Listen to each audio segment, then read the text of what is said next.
So me and Ty are working on the 98 accurate TL. We're gonna be going ahead and testing the catalytic converter temperature first. So we're gonna go under here. We have our nice little laser thermometer. We're gonna go under here. You see, here's the cat. So we're gonna be measuring just on the pipe there. That little laser is. And then after the cat, just right on the pipe again, just to get a little bit more consistent of readings, hopefully. And before starting the experiment, we measured the temperature on the before and after the cat, and it read about 68.5 degrees all around. All right, so we're getting through the experiment. Let me show some live data here. We got pointing at the pre-cat, reading about 340 degrees. It is a little consistent. It's a little hard to get a consistent reading. And then coming after the cat here, we're getting about 220-ish degrees. All right, so me and Bailey right now, we're gonna be doing our test on the cat temperature, front and rear, at 2,500 RPMs. And we're gonna be going for 5 minutes, measuring every 1 minute to see what the temp is. Alright, so we're almost at our 5-minute mark here. You can see we're measuring this flange right before the cat. You go right around here by the flex plate. It's gonna be somewhere around 400-ish, 415 degrees. If I can get the right spot, it's a little bit tricky to record here. And then directly after the cat, about 363 degrees. All right, so right after doing the 2,500 RPM, we just shut the vehicle off, so it should still be like at the same temp. We're only getting about 420-ish degrees before the cat, and then after the cat, we're getting about, it's a little inconsistent. It's showing it peaked at, it shows it peaked at 273. And going over to our table here, it'll show for the idle condition, it kind of increased pretty smoothly over time, and then as soon as we started getting to like the 400 range, it wasn't really doing the best, showing the most. I mean, these are just the readings we were getting. They weren't exactly the most consistent. We're gonna say that's most likely at fault due to the temperature gun. And then for the 2,500 RPM, kind of the same thing. The post-cat reading was pretty consistent, increasing periodically, but the pre-cat, it said it started at 400, we ended about 415, so we're gonna say that's not exactly the most accurate, but those were the best readings we could get out of our temperature gun. All right, so right now we're gonna be measuring the temperature at about every foot of the exhaust, starting at the manifold.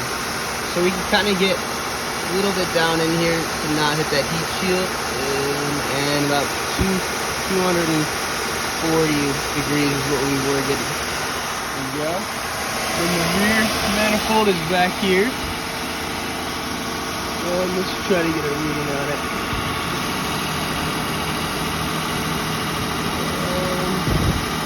We're reading about the same thing, about 214 degrees. And then we get under the car, we go pre-cat here by this flex pipe, about 250 to 240 degrees-ish right there. All right, 300 now. And then the cat, we're reading about 290 because of that heat shield. And then at the rear, we are 318. We're climbing. Got a little hot there. Flip back 300. Back to the muffler. About 251-ish. And then to the rear of the car, I'll just stretch it out at 140. All right, so after that last clip, we decided to go ahead and remeasure. And then starting at the header, just on the heat shield, we were getting 214. And then right after the headers, like on the raw piping, it was only reading 287. So we, like we said before, we suspected it's gonna be error with the. So like we said before, we suspect it's gonna be an error with the temperature gun. As we went through the system, it read pretty inconsistently. It did, on average, go down in temperature as we went throughout the system, but it was really hard getting consistent readings. They were kind of all over the place between, like, say, like, right on, like for number 3, when it read 406, it was reading anywhere from between, like, 170 degrees to 406, and we suspect it might even be more, because it definitely felt, it kept getting hotter, like, by touch, but the temperature gun kept saying the same thing. All right, so we moved over to one of the Buicks for the scan tool work, because working on the TL, there wasn't an available an OBD connection. It was all kind of cut up and spliced together into some weird contraption. But right now, we just have the car idling normally. We're looking at a short-term fuel trim that's sitting about 0, to show that the vehicle is idling normally. And what we're gonna go ahead and do, we're gonna go into here and we're gonna disconnect one of the fuel injectors to create a known misfire. And then what we should see is, because of the lack of fuel, the vehicle should start running a little bit lean, and then the short-term fuel trim should go into the positives. All right, me and Bailey back here with the Buick Blue Skifern, I think. And we just finished unplugging the fuel injector. You can see our fuel trim went to 0%, but you can clearly tell car's shaking like crazy right now, struggling to kind of stay alive.